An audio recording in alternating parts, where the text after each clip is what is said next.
Hey guys, അപ്പോൾ ഇപ്പോൾ സമയം രാത്രി 10 മണി കഴിഞ്ഞിട്ടുണ്ട്. കിടക്കാൻ വന്നപ്പോൾ റൂമിൻ്റെ അവസ്ഥ ഇതാണ്. നിങ്ങളുടെ വീട്ടിൽ കുട്ടികളുണ്ടെന്നുണ്ടെങ്കിൽ ഇത് തന്നെയാണോ അവസ്ഥ എന്ന് നോക്കിയിട്ട് പറയണേ. ഉറങ്ങണം എന്നുണ്ടെങ്കിൽ ഇത് ഫുള്ള് ക്ലീൻ ചെയ്തിട്ടേ ഇപ്പോൾ നടക്കുള്ളൂ. അപ്പോൾ അതിന് ഉറങ്ങിയിട്ടുണ്ട്. അവൻ എഴുന്നേൽക്കുന്നതിന് മുമ്പ് ഇത് വൃത്തിയാക്കി കിടക്കുക എന്നുള്ളതാണ് ഇപ്പോൾ നമ്മുടെ ടാസ്ക് എന്ന് പറയുന്നത്. കാരണം അവൻ പാൽ കുടിക്കാൻ എഴുന്നേറ്റാൽ വെട്ടവും വിളിച്ച് വെച്ചപ്പാടൊക്കെ കേട്ടാൽ പിന്നെ അവൻ ഉറങ്ങില്ല. പിന്നെ നേരെ പൊലിച്ച വരെ ഞാൻ അവനെ കൊണ്ടിരിക്കേണ്ടി വരും. എന്നിട്ട് രാവിലെ അവൻ കിടന്നുറങ്ങും, ഞാൻ ഇങ്ങനെ ഉറക്കം നോക്കി നടക്കേണ്ടി വരും. അതായിരിക്കും പൊതുവേ ഉണ്ടാവാറുള്ളത്. അപ്പോൾ അവൻ എഴുന്നേൽക്കുന്നതിന് മുമ്പ് നമുക്ക് കിടക്കുക എന്നുള്ളത് നമ്മളൊരു ടാസ്ക് തന്നെയാണുള്ളത് കേട്ടോ.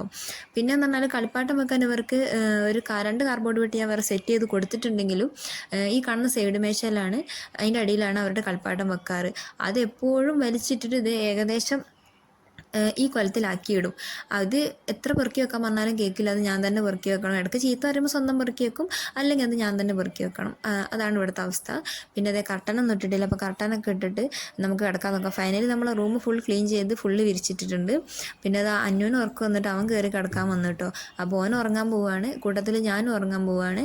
അപ്പോൾ good night, tata, bye bye, see U.